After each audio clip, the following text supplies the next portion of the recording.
बच्चों, कैसे हैं आप? उम्मीद करते हैं आप बढ़िया और एकदम मजे में होंगे, खुश होंगे और लाइफ को एंजॉय कर रहे होंगे। बिल्कुल खुश रहिए, स्वस्थ रहिए, मस्त रहिए भाई, यही तो जिंदगी है। देखिए, जब हम खुश होते हैं तो कार्य भी निपुणता से करते हैं और हमारा शारीरिक और मानसिक विकास भी बेहतरीन तरीके से होता है। तो चलिए, रहते हैं खुश और बढ़ते हैं अपने अध्याय की ओर। हम अपने अध्याय में पढ़ने वाले एक बेहतरीन कहानी, जिसमें एक बहुत प्यारी सी सीख छुपी हुई है। बस आपने उस सीख को समझना है और अपने जीवन में अपनाना है। हमारी इस कहानी का नाम है बच्चों, बेचारी बुलबुल। आइए सबसे पहले पाठ परिचय ले लें। तो जीव जंतुओं, पशु पक्षियों में भी मनुष्यों की तरह भावनाएं होती हैं। वह भी अपने परिवार, बच्चों और माता पिता से बहुत अधिक प्रेम करते हैं। उनके बिछुड़ने पर दुखी होते हैं और मिलने पर प्रसन्न। तो बच्चों, प्रस्तुत पाठ में जीवों की इन्हीं संवेदनाओं को बड़े ही मार्मिक ढंग से समझाया गया है। आइए हम भी चल पड़ते हैं अपने अध्याय की ओर। तुम्हारे अध्याय की शुरुआत इस प्रकार होती है बच्चों कि एक बहुत सुंदर बाग था। क्या बाग? बाग किसे कहते हैं? बगीचा। तो एक बहुत ही सुंदर बाग था, उसमें तरह तरह के फूलों की क्यारियां थी। नींबू, आंवला, आम, जामुन और सेब के पेड़ थे।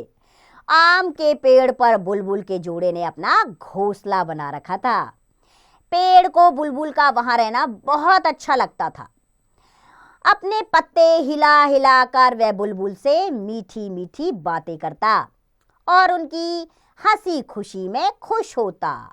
कौन होता था खुश? पेड़ पर बुलबुल।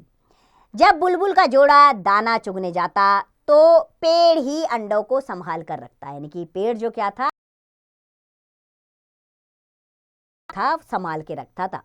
धूप और बरसात से बचाने के लिए उन पर अपने पत्तों से छाया करता था।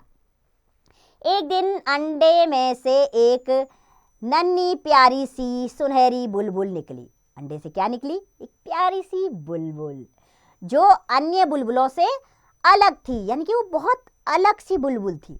उसकी आवाज सुनकर पेड़ खुश हो गया। पेड़ बेहद खुश हुआ उसकी आवाज सुनकर। उसने यह खबर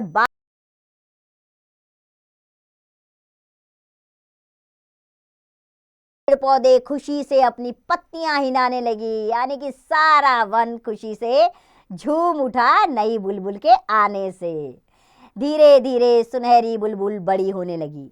वह फुदक फुदक कर सारे बाग में नाचती और गाती। सभी उसे बहुत प्यार करते थे। एक दिन सुनहरी बुलबुल के माता पिता दाना चुगने गए तो वे शाम को घर नहीं लौटे। सुनहरी बुलबुल घबरा गई। पेड़ ने कहा, अभी आ जाएंगे, पर वे नहीं आए। रात हो गई। बुलबुल रोने लगी। बुलबुल के साथ बगीचे के सभी पेड़ परेशान हो उठे। जामुन, अमरूद, नींबू, आंवला सब सुनहरी बुलबुल को समझाने लगे, पर वह रात भर नहीं सोई। पेड़ पर बैठी हुए अपने माता पिता का इंतजार करती रही। सभी पेड़ और चिड़िया भी उसके साथ जागते रहे। सुबह हो गई। सभी परेशान थे, उन्हें ढूंढने का उपाय सोच रहे थे। तभी उन्होंने देखा कि बुलबुल का जोड़ा धीरे धीरे उड़ता हुआ आ रहा है। पूरे बगीचे में खुशियां छा गई और सुनहरी बुलबुल मां के गले लगकर खूब रोई। ये खुशी के आंसू थे। मां ने बताया कि कल एक लड़के ने मुझे पत्थर मार दिया। मेरे पंख में चोट लग गई, फिर भी मैंने हिम्मत से काम लिया। किसी तरह उड़कर मैं पास ही नीम की डाल पर बैठ गई। तुम्हारे पिता रात भर मेरी देखभाल करते रहे। सुबह जब दर्द कुछ कम हुआ तो हम धीरे धीरे उड़कर घर आ गए। पूरी बात सुनकर सुनहरी बुलबुल बहुत दुखी हुई। तो बच्चों, इस तरह देखो, छोटी सी बुलबुल को कितने दुख का सामना करना पड़ा जब रात भर उसके माता पिता ना पहुंचे।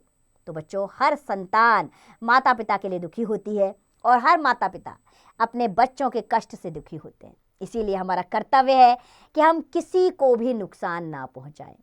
इस पाठ से हमें यही सीख मिलती है कि हमें कभी भी किसी भी जीव को सताना नहीं चाहिए। तो बच्चों, हमें यह समझना चाहिए कि पालतू और गली मोहल्ले में घूमने वाले जानवरों और पक्षियों को उनके प्रति हमारे मन में संवेदना रहनी चाहिए और उनके साथ हमें प्रेम पूर्वक व्यवहार करना चाहिए। आप भी देखते होंगे गलियों में घूमने वाले डॉग्स को, स्ट्रीट डॉग जो होते हैं, उनको बच्चे बेवजह पत्थर मारते हैं।